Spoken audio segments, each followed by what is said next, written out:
আচ্ছা, ভগবান যখন শিশুর রূপে আসেন তখন তো তিনি আরেক শিশুর সঙ্গেই খেলতে চাইবেন, এটাই তো স্বাভাবিক। তাহলে আমার সন্তান যখন আমার গোপালকে কোলে নেয়, তার সাথে খেলে, আদর করে, দুষ্টুমি করে, তখন কিছু মানুষ নানা কুমন্তব্য করেন। কেউ বলেন ভগবানের সাথে আবার এভাবে খেলা যায় নাকি, কিন্তু তারা হয়তো এটাই বোঝেন না, শিশুর ভালোবাসায় কোনো ভেদাভেদ থাকে না।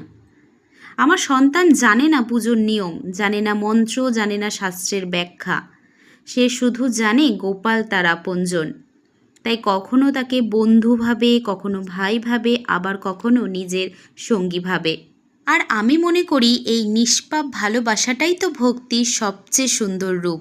কি বলুন তো, শাস্ত্রে বলা হয় প্রতিটি জীবের মধ্যেই ভগবানের অংশ বিরাজমান। তাহলে যদি ভগবানেরই একটি ছোট্ট রূপ আরেক ভগবানের সঙ্গে শিশুর মতো করে খেলতে চায়, তাহলে সেখানে দোষ কোথায়? যেখানে কোনো স্বার্থ নেই, কোনো অভিনয় নেই, আছে শুধু নিষ্পাপ ভালোবাসা, সেখানে আমি কোনো কুমন্তব্য শুনি না।